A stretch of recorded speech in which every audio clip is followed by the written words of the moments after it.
There you go. It's 5 o'clock somewhere, which happens to be here. So we'd like to, we'll call this meeting to order, and we'd like to welcome everyone to this meeting of the Neighborhood and Community Development Standing Committee. Public comment is welcome. Anyone who wishes to speak on any item on the Standing Committee agenda may do so when that item is up for discussion. You'll get my attention, be recognized, head to that podium, and have 5 minutes to make your comments.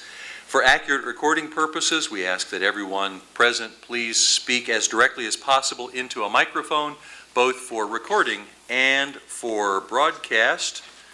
Roll call, please. Roll call: Walters. Here. Garcia. Here. Townsend. Here. McCarran. Here. Our first order of business is approval of the Standing Committee minutes from our April 7th meeting. Move for approval. Second. There is a motion and a second to approve those minutes as submitted. All in favor say aye. Aye. All in favor say no. Those minutes are approved as submitted, which brings us to item number 1 on our committee agenda, and that is a communication regarding land bank applications. Mr. Slaughter. Good evening. Good evening. It's becoming my trademark. Well, it's good to have a trademark. Okay, we have a couple things here. First thing we're going to do is we're going to go to the best and final, 17 South Cherokee Street. If you remember, I believe it was back in April. We presented both sides. I made a recommendation, and the board felt there was still more information that was needed, and it was asked to be brought back. Since that meeting, I've had an opportunity to visit with both interested parties. May 23rd, Gordon Criswell also accompanied me, and Bill Rogers of Wyandotte, and we met with Mr. Rodriguez. He emphatically stated he would not remove the fence, which was one of the issues that we were discussing. He still feels that the land bank and myself is out to get him and do him in this, and I did my best to assure that's not the case. We're just trying to make a recommendation for this property. Last Friday, we met with Mr. Williams, myself and Colin Welsh of Legal. He still expresses an interest in the property. However, in discussing things and getting his point of view on his relationship with Mr. Rodriguez, it really became clear that wherever this boundary is, if these two properties are next to each other, there's going to be issues, and maybe even increasing issues between the two. So I know your packet has a recommendation for Mr. Williams of the contingency of the fence being removed. We're still looking at issues on or how we're going to handle the fence. I still believe it's an issue, but I would like to change my recommendation that we just retain the property in the land bank until either some sort of solution can be had, or it may just be a permanent position in the land bank, because I really worry that with these two neighbors bordering each other, there's going to be continuing issues, and I don't want to put either one in a position to do that just to sell a piece of property. So maybe in the long run, or thinking of things, the best thing to do is just keep it in the land bank, make it a buffer between the two until maybe a more permanent solution can be made. Move for approval. Second. It's been moved and seconded that we retain this piece of property in the land bank rather than transfer it to either of the interested parties. Any further discussion? Roll call, please. Roll call: Walters. Aye. Garcia. Aye. Townsend. Aye. McCarran. Aye. Thanks for your work on that one. Next, we have a property at 4022 Springfield Avenue that we would like to ask to be transferred to Rosedale Development Association. They have plans to put a community garden in that place. Move for approval. Second. It's been moved and seconded to transfer to RDA for a community garden. Any further discussion? Roll call, please. Roll call: Walters. Aye. Garcia. Aye. Townsend. Aye. McCarran. Aye. And if I'm not mistaken, those two items conclude our committee agenda. Now we move to our outcomes agenda. Mr. Slaughter stays with us. Item number 1 on the outcomes agenda is a discussion regarding land bank property and land bank hold areas. Mr. Slaughter. Thank you. I think even further back than February or March, we brought to you guys that, on an annual basis, we review the hold areas. Generally, our hold areas, we keep property in place for developers that have ties to that area with past agreements with the unified government. There are pros and cons to continuing this. I think holding land bank property for strategic purposes is the vision we should be looking at. I contacted our current hold area developers and got some mixed responses. One who I believe is now or soon to be defaulted or defunct, maybe default is the wrong word, no longer will be operating. They've said to go ahead, you don't have to hold their property anymore. And the others have said, we'd like to hold it. They may be in a position where they can do some maintenance and maybe in a position where they really can't do some maintenance. So, and I think maintenance was an important part of the discussion we had last time was we're holding the property. They're not having to do anything other than just tell us when they need it, they develop it, and they move on. We're left holding the bag to maintain it, get the complaints, do all that kind of stuff. So, again, I don't have a recommendation to say hold area 4 needs to go to hold and hold area 4 needs to go to not hold. What I'd like to do is just kind of discuss a little bit of what I think our whole strategy on holding should entail, and then we can have a conversation based on that. So if I may, I've prepared a statement. Early visions for land banks were that they would be public entities that would hold, acquire large amounts of land for extended periods of times. The rationale was that they could control more effectively land use patterns and development trends.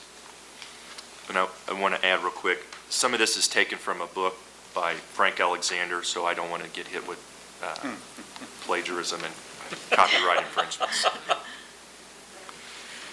Now, some of those land banks, again, they were facilitated for ownership transfer and redevelopment of these properties. And in fact, they ended up holding significant inventories for long periods of time.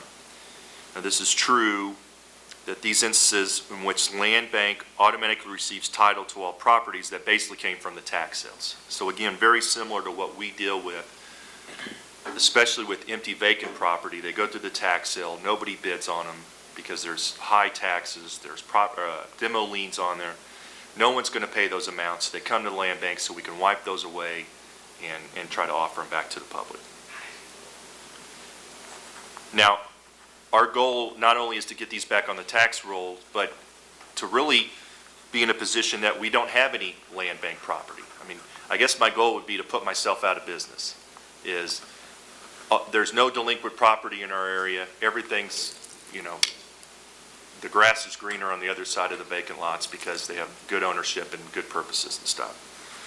So again, the original vision for land banking was when there is a continued lack of demand in the private sector for inner city properties, there will be an inadequate number of potential transferees for land bank properties.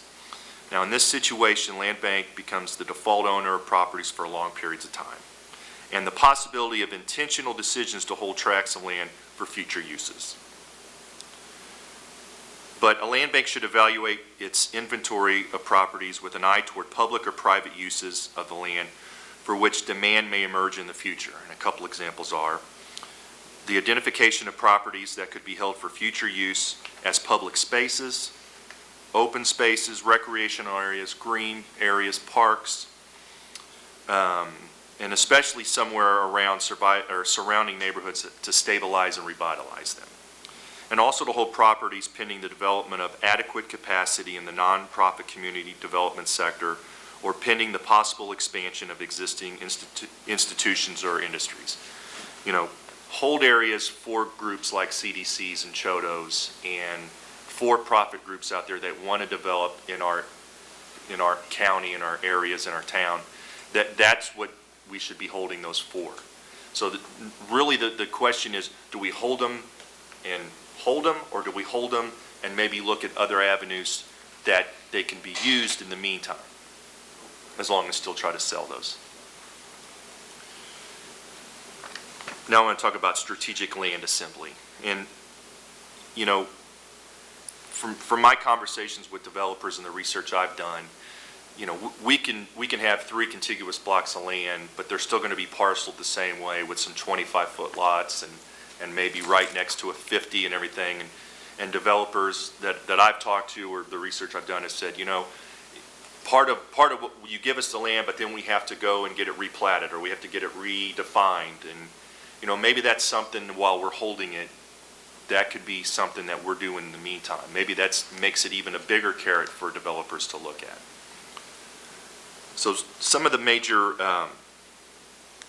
challenges, and I've touched on a couple, parcels are often too small to build more than one house on.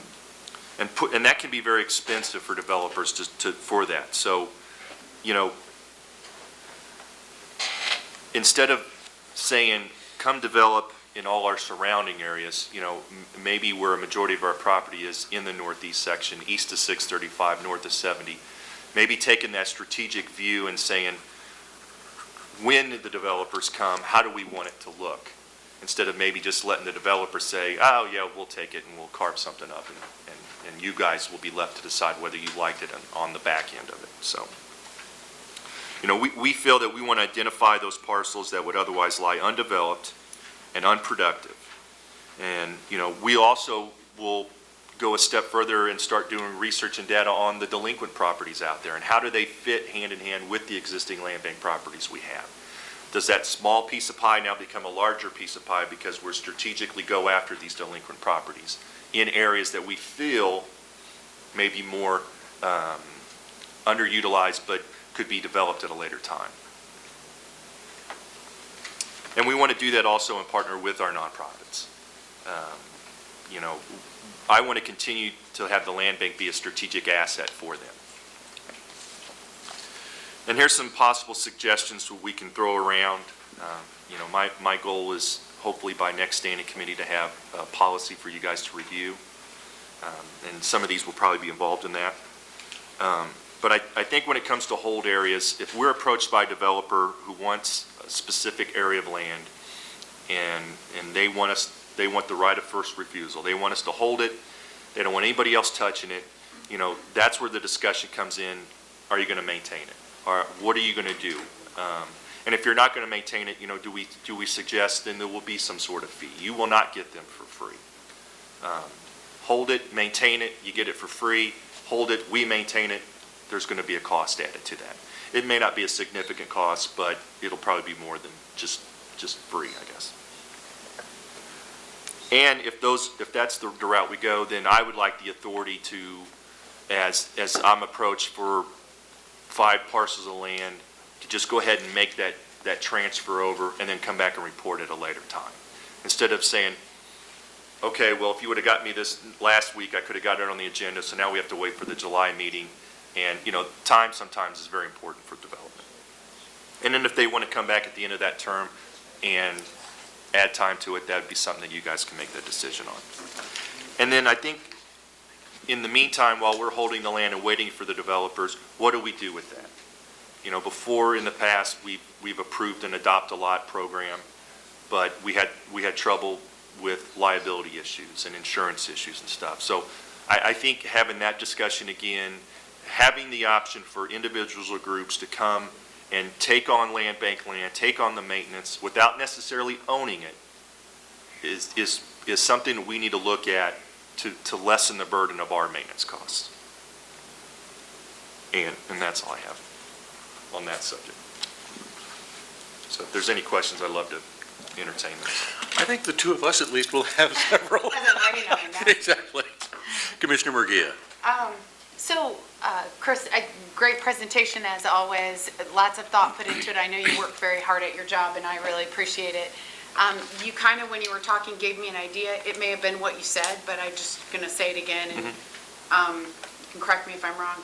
I think what would be a great strategy, because we have this sort of abandoned property situation all over the city, is that I still think our policy of giving not-for-profits first, CDCs, the first right of refusal, especially in our urban core where they tend to do the majority of their development, is that's a great policy. I like that. But I think that the second best option would be that if NFP, a not-for-profit, doesn't want to maintain that land, then we shouldn't be holding it for them. What I think this could promote is partnerships between not-for-profits and for-profit developers, where the for-profit may have the means to maintain the property. So this is the way I would view it. If CHWC wants to us to hold 5 vacant lots, and they're willing to maintain them, I think that's fine. I would defer to your professional judgment on the time frame, though I'm not as concerned about a time frame if the lots are being mowed and cared for and they look decent. But if you are, I'm Well, open to that. Just to add, sorry to interrupt, but, I think this should be an annual discussion. Because I think in the past it was, we're going to hold it, and when I took this position, if something was on hold, it was 5 years before it even got discussed again. So people had to wait and wait and wait. And maybe I don't have a developer's background and stuff, but I would think that if we held something for a year and you were still unsure of whether you were going to develop those lots, then maybe we need to say there's other strategies out there. And I'm open to work with whatever kind of time frame there is, but I would just like us to get away from this open check kind of thing to say, okay, you got that area as long as you need it. And I've heard over the years plenty of people say, I just want this small little 25-foot lot. Well, no, I need it for my thing. So I would like it to be short or seasonal maybe, but I completely understand where you're coming from. Okay, I would also say, I would add something. You said this needs to be at least an annual discussion. As far as I'm concerned, this can be a monthly discussion. If something comes up that is an issue that you didn't anticipate, I would hope you'd bring it forward to us. And I want to see our staff try new things and different things, and I want them to have the flexibility to reevaluate those even as often as a monthly basis. I think we'll just get really good the more we're looking at it and the more we're working those kinds of deals. All I'm saying is, if you still want a time frame, I'm good with that. I have no real objection. I'm just saying right now, my main objective is that if a not-for-profit is going to put it on hold, they need to be able to maintain it at minimum. And then if they can't, and they found a for-profit partner that was willing to come in and maintain those lots, I'd be good with that also. Then once the not-for-profit, as I said in my example before, if CHWC came in and said, we're not going to maintain it and we're not interested, I don't think anything is wrong, and maybe others object for reasons, but I don't think anything is wrong with a for-profit putting a hold on vacant lots if they're going to maintain them. I think that could be the next level. If we could get out of the lot maintenance business, I'd be very happy. And I wouldn't necessarily feel any need to charge them a fee. I think you could eliminate charging fees across the board if the holding of the lot had requirements of the person requesting the hold, which would be like mowing and edging and how often it has to be done, like a maintenance agreement. And that way you wouldn't have to be worried about charging them a fee to hold the lot, and then you just having to spend that fee to have the lot mowed when people call and complain. And just for clarification, when those nonprofits request those properties, you're right, we don't charge them anything. It's a simple transfer over. If they're going to maintain them, I would say we continue that practice. But if they say, well, I can't maintain it, but we really need it because 3 months down the line, we're going to possibly get this funding and this is going to happen, then I would just say, if we have to maintain it, then maybe there should be a fee per parcel that you go. Maybe it's $100, maybe it's $150, maybe it's $900, I don't know. But that's all I'm saying is if we're going to hold it for you and you not having to spend anything on that, and then you want to get it for free, I just think maybe we need to revisit that strategy. Have you ever, in the entire time you've been managing the land bank, had a situation where a not-for-profit has said, we need you to hold this, and we might have some money in the near future? I don't know anywhere in our city, in particular in the urban core where the not-for-profits are working, where people are clamoring for our vacant lots. So I guess if they don't have the capacity to mow the grass, I guess I don't understand why we would hold it, especially when they're not in direct competition. Nobody's lobbying for them. You know, this is all based and directed on our current way of doing things. And that is, I've been told over the years, there's a development in this area, and either don't touch the land bank properties, or when they ask for them, you just give them over to them. But all along, the unified government is charged with maintaining these properties, good or bad, up or down, yes or no. That's just how it is.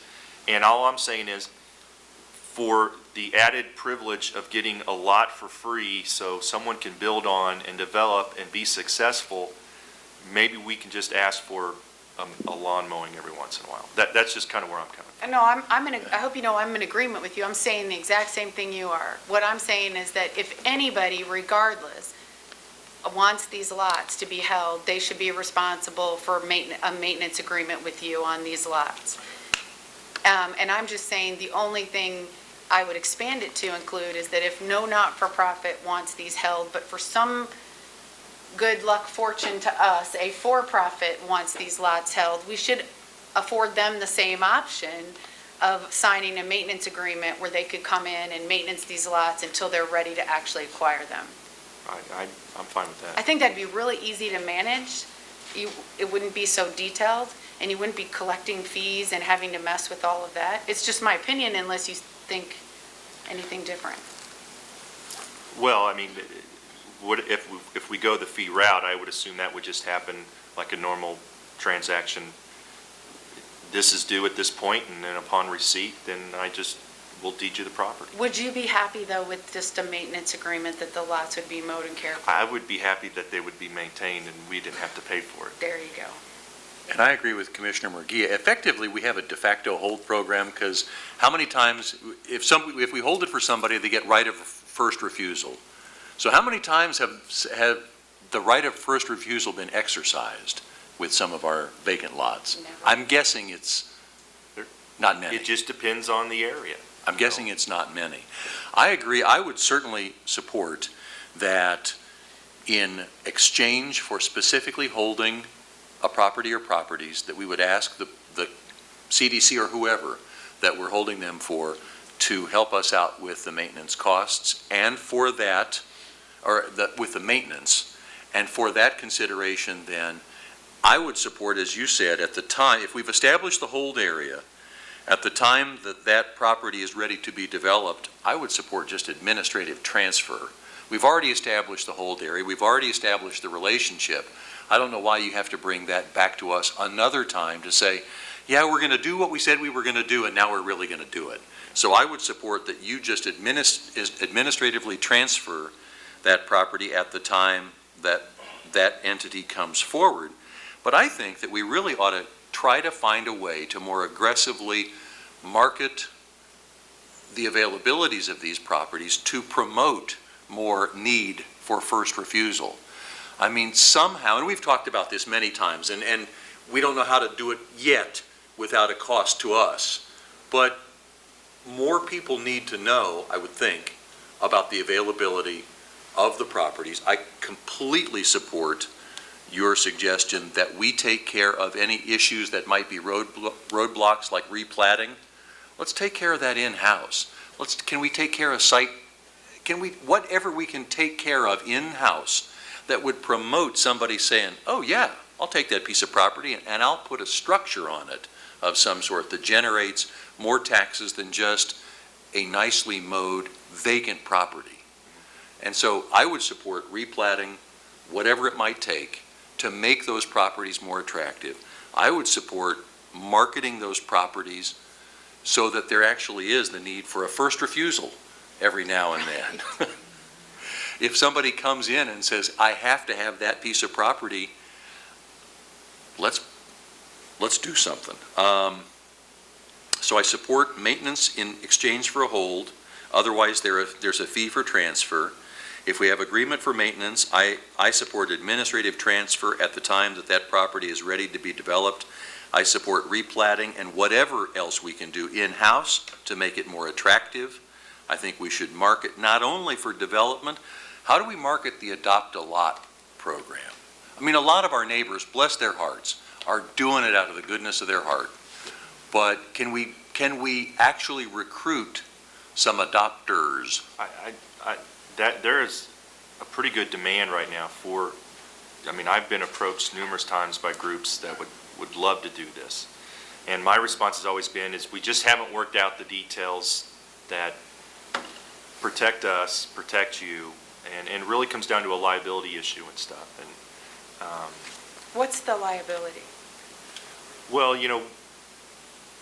we're going to ask that certain activities aren't going to be allowed there, and we're going to want to make sure that, Like, well, we don't want any like parties and, on a vacant lot? well, If it's next to your house? if we're going to control it, I wouldn't think we would want anything going on that could cause damage or. Would our adoption program, see, I envision our adoption program as adopt it to take care of it, not adopt it to have exactly. activities But, on it.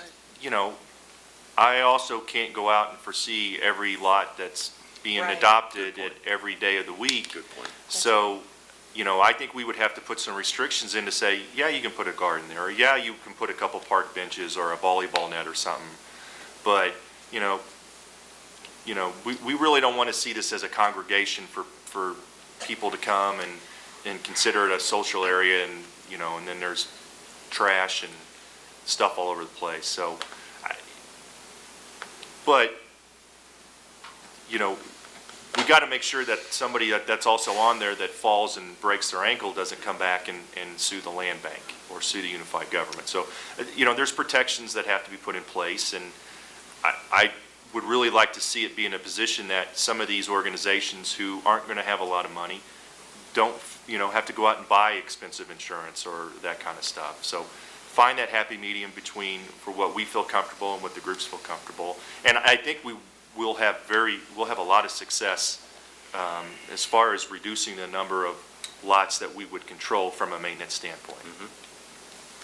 So Chris, I just want to say I really appreciate the extensive thought you've put into these lots, but I got to tell you, and maybe because this issue's been over and over again in different areas, whether that person controls the lot or not, if some kid, it's the same concept. If some kid cuts across a vacant lot that's owned by the unified government and breaks their leg, in my mind, you're talking about the same level of liability. And I think when we think things out to that level, we're just borrowing trouble.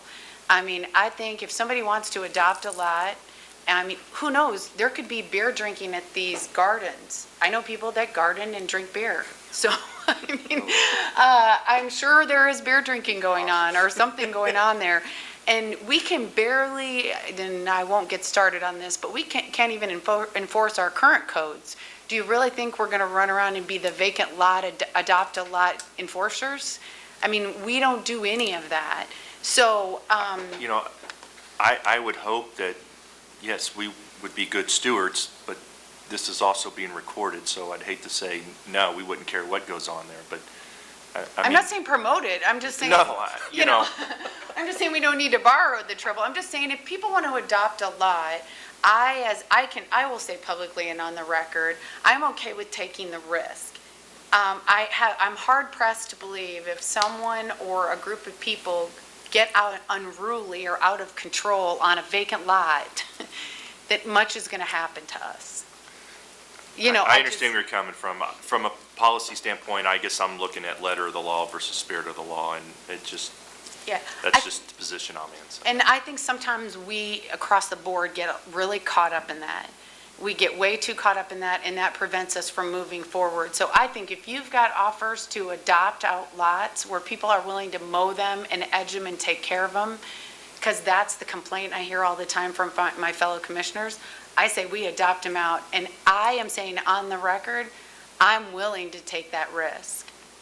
And if someone wants to sue us because they had too much to drink and they broke their leg on a vacant lot they adopted, I want to see that go to court. Commissioner Townsend? Thank you. Mr. Slaughter, I'd like to just echo my thanks to the work that you've done, just as Commissioner Murguia, Commissioner McKiernan have said.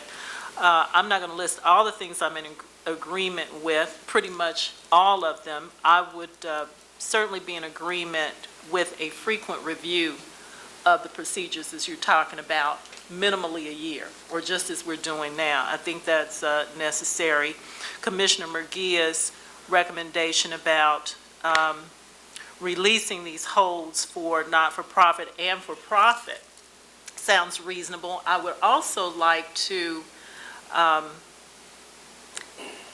it considered that private individuals might want to come forward and have these lots developed, and this hold policy not be a stumbling block. I have a particular case in point in my district where this family has put hundreds and hundreds of thousands of dollars into building a new structure. Right next to them are these two ugly lots. One is just open land. The other has a crumbling structure on it. And the homeowner said that they had approached us about buying those, but they were in this development hold. Well, the particular development is blocks and blocks away in a TIF district. There hasn't been any development there for a while, not to saying there won't be, but this property isn't even contiguous to it. It would certainly be more beneficial to that homeowner and to the increased value of his home not to be blocked by policy. So I would like to see any policy we have deal with those issues as well. I'm not sure what is the current hold time in terms of years, months, whatever, that this right of first refusal exists. I don't believe there is one. Well, I think it's just always been inferred that, or I guess it would go away if the development fulfilled its promise. I would think there should be some limitation on how long a hold should exist. Well, and if I can jump in real quick and piggyback on top of that, what's the first refusal? What do we ask in terms, so for example, this person who's developed a house, there's a land bank lot next door, they'd like to acquire that possibly for extending the lawn of this new house, and they say, I want that lot to improve it. Now, it may not have a structure on it, but it'll be improved compared to its current condition. What are the criteria for us saying either yes, you can, or no, you can't? Well, in a hold area, we would contact the developer or who was, associated with that. And I would say I've had an application for property X, for yard expansion or garden or whatever. Is it still part of your plans? Now, if they email me back or call me back and say, yes, it's still part, we plan on putting a house there, or we plan on that one and the other one next to it, we plan on doing this, then I generally I'll send a letter to the applicant saying, sorry, the property's still on hold and it's unavailable. And that's why there should be a limitation. See, I really think, that's not first refusal, that's just an outright indefinite hold. It would seem to me that first refusal would be, well, company that's got this hold, if you're not going to do something with it within this time frame, then this person who has a legitimate use for that property will be, will give all due consideration to that sort of a transfer. Because it seems to me that that's not just a hold with a right of first refusal, that's an indefinite hold. Yes. Indefinite hold, right of first refusal, I guess I blurred those two lines, but the way I just described it is pretty much how the process has worked. Well, I we like it the other way. I would like to suggest that we consider the true right of first refusal. Do you have a use for this particular property in the foreseeable future, whatever that time frame is? And if not, somebody else who's come to the table with the right procedure and says, I have a use for this property. Now, again, maybe there's a criteria about vacant land versus a structure, but I just think we should have a true first refusal here. If somebody wants it, let's let them pay taxes on it. I think the only time, I'm sorry, Gail, No, I go just ahead. wanted to say, because it involves your question, I can only see one difficult situation here. So let me give you a scenario. I work better in that situation. So if Gail has a vacant lot next to her house and a developer has it on hold and is maintaining it, Okay. and Gail comes forward and she doesn't want to own it, she just wants to use it for a community garden, my preference would be that it remain held for the developer, because the community garden is not a higher and better use than a well-maintained potential development Agreed. piece of property. That's the only time I could see it being a conflict. Do you see what I'm saying? However, you're going to have, in this scenario, if Gail next to her has a vacant lot and a developer has a hold on him and they're maintaining him, and Gail has 3 children and she simply wants to put a fence around it and make it part of her property so that her kids have a place to play, I actually do think that she's willing to accept ownership. Right. She is a current tax-paying citizen of Right. Wyandotte County. Her immediate need for that lot should Trumps the hold. the hold. Now, those are, I can see Mr. Walters, or Commissioner Walters' face. Well, it just seems like there's going to have to be some judgment. I There do. will. I mean, I think everything we do, again, Yeah. don't get me started, but everything that we do requires some professional judgment.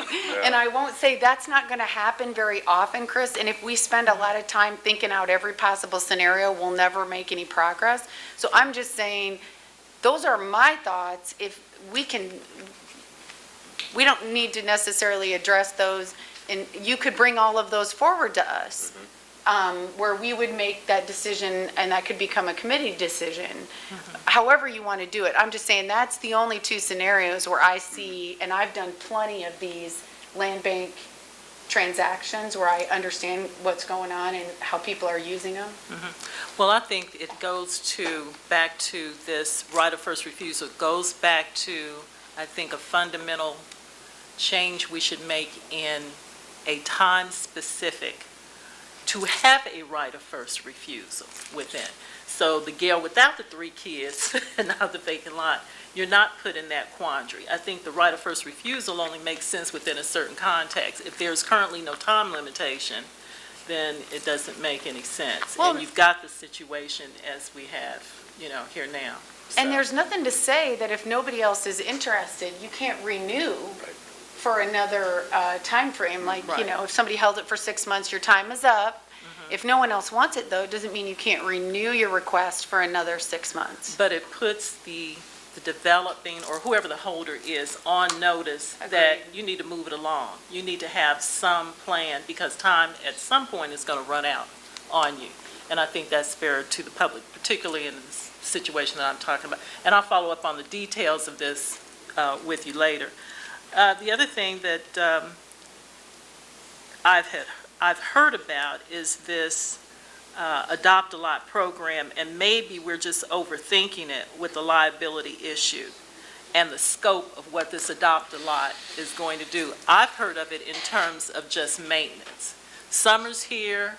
There are neighborhood groups that would, as a job scenario for young kids, have them cut the properties. It benefits the kids in terms of training, giving them something to do, a skill, and also benefits the neighborhood.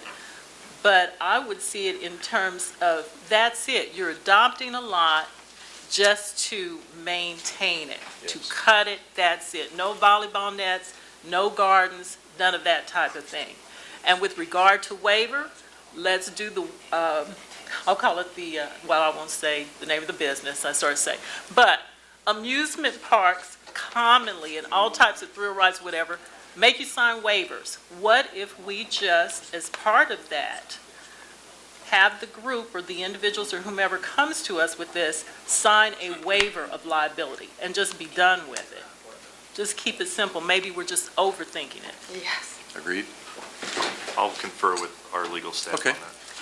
So Chris, in regard to Commissioner Townsend's comment, and this may have been prior to most of you, there is a program, exactly what you're talking about, through Public Works, where neighborhood groups are taking on vacant lots, smaller vacant lots, infill lots, and mowing them and maintaining them, and the unified government is paying them to do that. It's a nominal amount of money. I doubt it really meets all of their costs that they have associated with actually mowing the lot, but it does supplement some youth programs.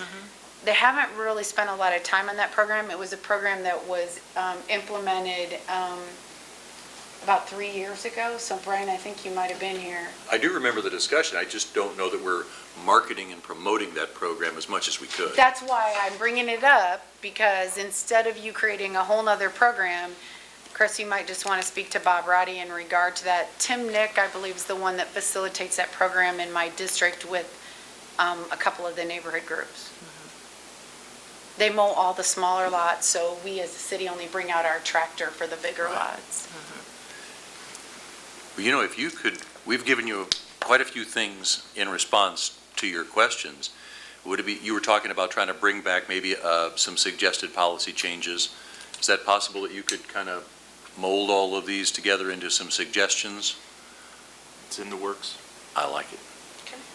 And would this include the sort of clarification of the right of first refusal concept? So that, On my phone, I have an app for Webster's, so I will reference that. I will try to be more clear and precise on that definition. I'll just leave it at that. Yeah. Excellent. We have one other item on this committee's agenda, and that is also Mr. Slaughter, and it's an update from a presentation that we had about 3 or 4 months ago. Speaking of marketing, we presented to you Meribid, the group that came in and talked about online auctions and chance to sell land bank property. I thought they gave a very good presentation. I thought it was well received.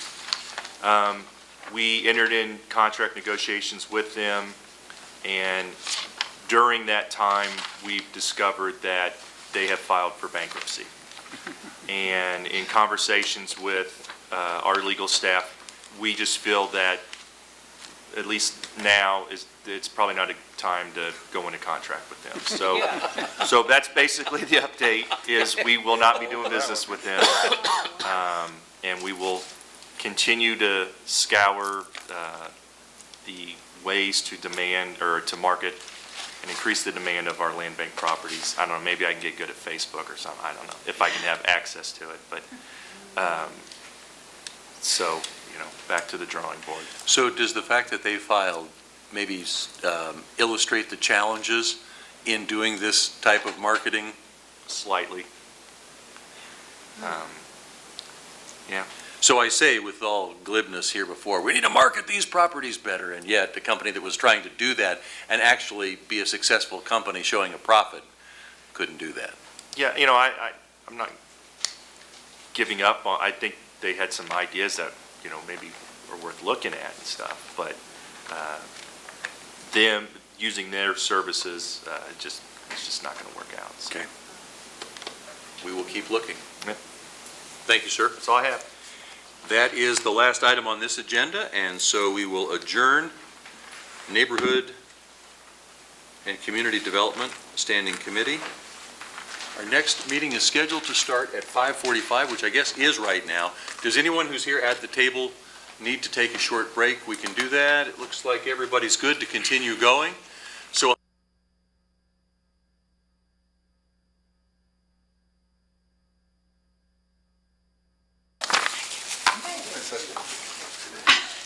I said, it's a beautiful day out there. Is that mine? I'm going to double as you tonight. I thought it would be fun to do it next month. Would that be fun? Just think of the calls we would get. I know.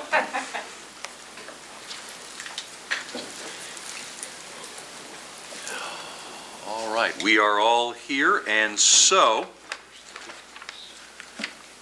we'll go ahead and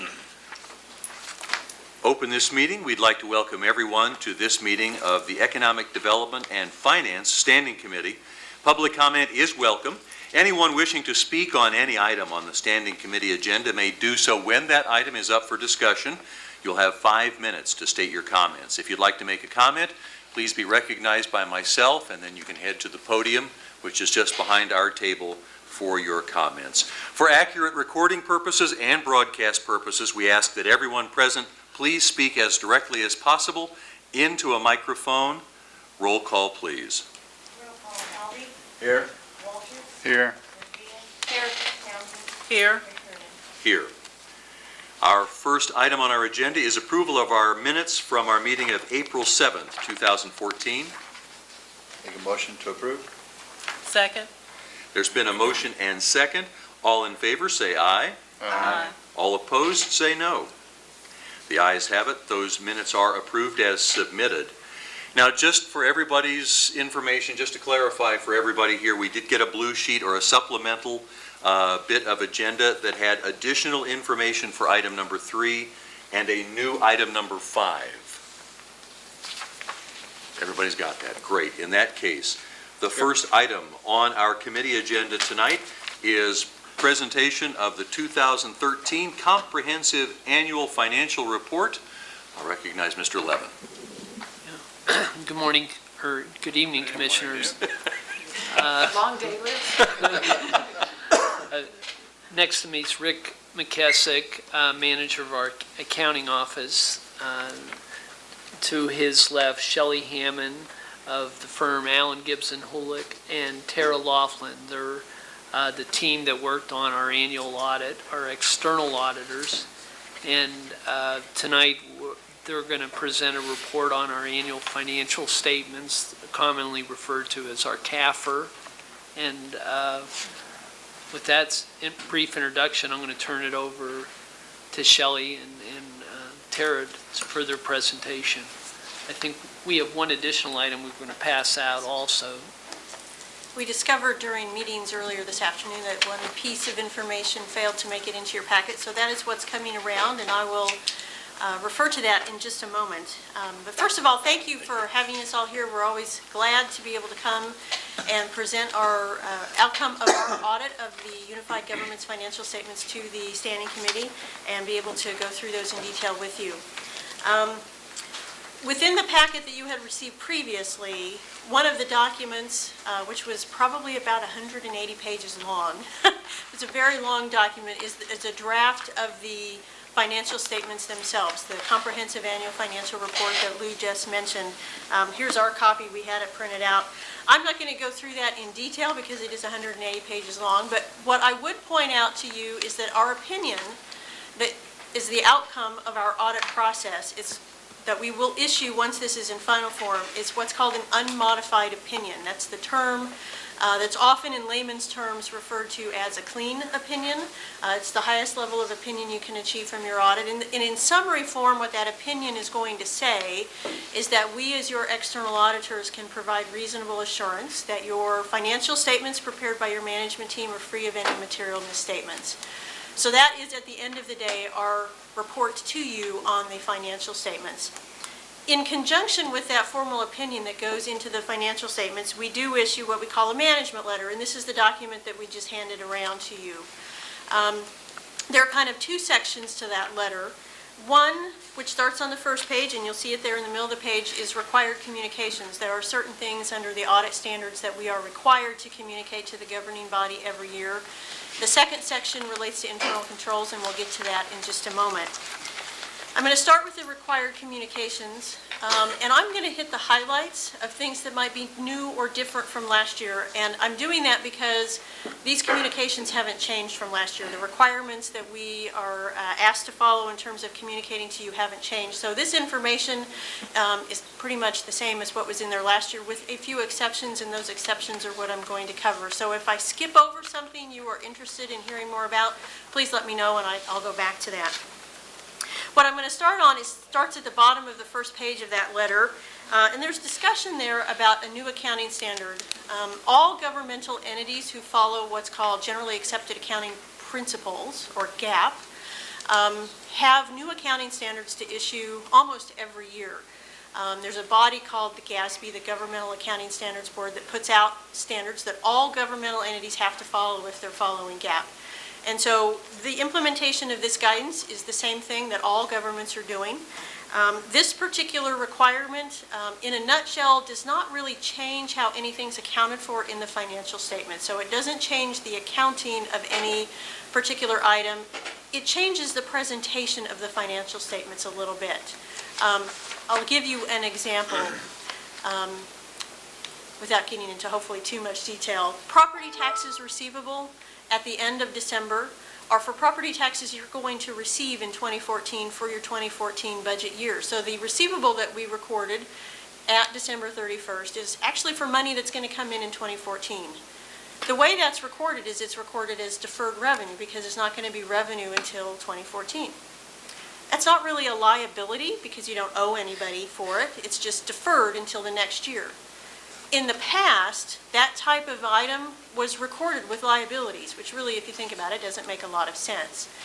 And so rather than recording it with liabilities, it's now presented on the financial statements in a different place called deferred inflows, so that it's not presented with liabilities. The purpose behind that is to help aid confusion between what's a liability and what's really not a liability, what's maybe just deferred revenue. So again, it doesn't really change how it's accounted for because it was always there. It's just no longer presented with liabilities, it's presented with its own line item. So, like I said, fairly minimal changes that came out of that accounting required change.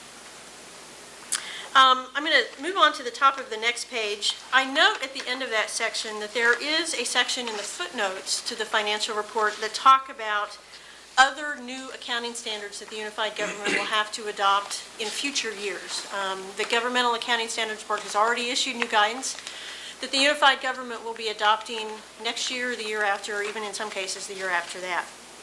While I didn't outline it here, I wanted to pause for just a minute and mention one thing that is kind of coming and it's on the horizon, because it is going to be fairly significant. So I've been trying to give all of our clients that we work with at least a heads up and a preview about this so that when it does become effective in another year or so, you won't be totally surprised by it. And it's a new accounting standard related to accounting for pension plans. And as you probably know, the unified government, along with most governments within the state of Kansas, participate in CAPERS and KP&F. It's what's called a multiple employer plan. There's all cities, counties, school districts, judges, the state participating in this plan. What this new accounting standard requires is that all participating employers, so not just the unified government, but all entities, pick up your share of any unfunded liability. So as you may be aware, at the state level, because it's been a hot topic of discussion the last few years, CAPERS and KP&F are underfunded. The unified government going forward will pick up a portion of that underfunded liability, and it will be reflected in your financial statements.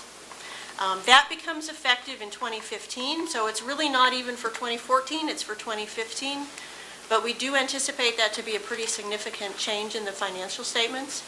What I will also point out is that that's an accounting change. That does not change in any way the unified government's obligation for funding that. The unified government has historically always paid into CAPERS and KP&F what the state has required that you pay in. You've always funded your portion at 100% of what the state required, and that will continue going forward. That has no impact on that.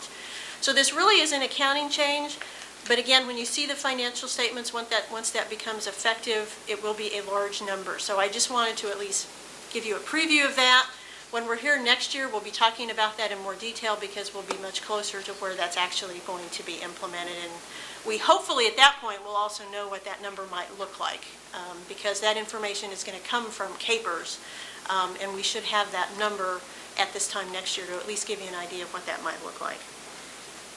Any questions on that before I move on to the next section? So there's no new budget line item for the funding of the CAPERS?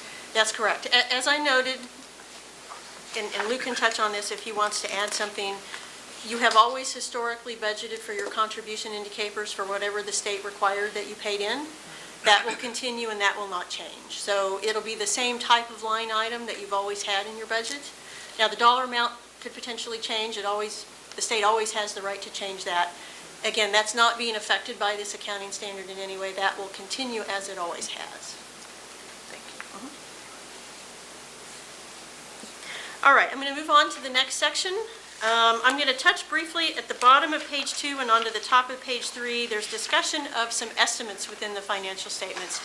There are always going to be a few numbers within the financial statements that have to be estimated because they're not readily determinable at year end.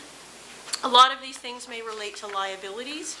As an example, the unified government is self-funded for health insurance. So at any particular point in time, people have gone to the doctor, they've incurred claims that perhaps the unified government hasn't paid yet. So there's an outstanding liability for those unpaid claims. Because you don't know exactly what that number is, there's an estimation process to come up with what the unified government thinks is a fair estimate of that liability. That's one example. Our process during the audit is to go through and evaluate the assumptions that are being used by the unified government, evaluate whether it's in accordance with GAAP, and also to look and see is it consistent from one year to the next, the approach that's being taken. And in all cases, for each one of these, and again, I'm not going to go through each one of them in detail, but in each case, we did find that to be the case, and we didn't have any issues with how those estimates were being derived. Moving on to page 3, there is a section that talks about audit adjustments. We are required to communicate to you if we had any adjusting entries to the original books and records that were provided to us, and we did have a few as are listed here. That number is significantly fewer than it's been in the past, and I'm going to come back and talk to that a little bit more in just a minute, so I'm going to come back and touch on that again. The uncorrected misstatements I always like to touch on just to clarify what that means because that sounds kind of scary. An uncorrected misstatement, just in layman terms, is something that we came across during the course of the audit that we felt perhaps needed to be adjusted. When we come across those things, we take those to Rick and Lou and the folks in the accounting department to talk about the adjustment. And if there's some reason they don't want to make the correction, as long as it's not material to the financial statements, doesn't affect the outcome of the financial statements in a material way, we don't require that that be posted. Again, if it were to be something significant and material to the financial statements, we would require that it be fixed. So these are things that would not be significant to the financial statements. The reason we have to include them in here is because we are required to tell you what they are. And so you will see at the very back a few schedules that summarize what those are. Again, I'm not going to go through those in detail unless there are specific questions about those. The key thing, again, I would point out is that we would not allow management to not post those if we felt they were significant to the financial statement. So that's the key thing to keep in mind there. Moving on to the top of page 4, sometimes these things get buried at the end of this section, but they are very important. We did not have any disagreements with management during the course of the audit. No difficulties getting the information we needed. Lou, Rick, the accounting team, everyone really we work with here at the Unified Government and all the departments have been very cooperative in terms of responding to our questions and getting us the information we needed. So I would also pause at this point and thank them for that because there's a lot of work that goes in on your end in preparing for the audit and helping us when we have questions and that sort of thing. No major issues arising from the audit, and again, we didn't encounter any significant difficulties during the performance of the audit. So those are all some of the things we're required to bring to your attention. The second component of the letter, as I mentioned, is related to internal control deficiencies. And we are required, again, to talk to you about if there's been anything significant that we came across that was internal control related. The first thing I will point out is that we had no new issues this year, so nothing new to bring to your attention. The issue we report on, starting on the bottom of page 4 and moving on to page 5, is an issue that we also reported on last year, and it relates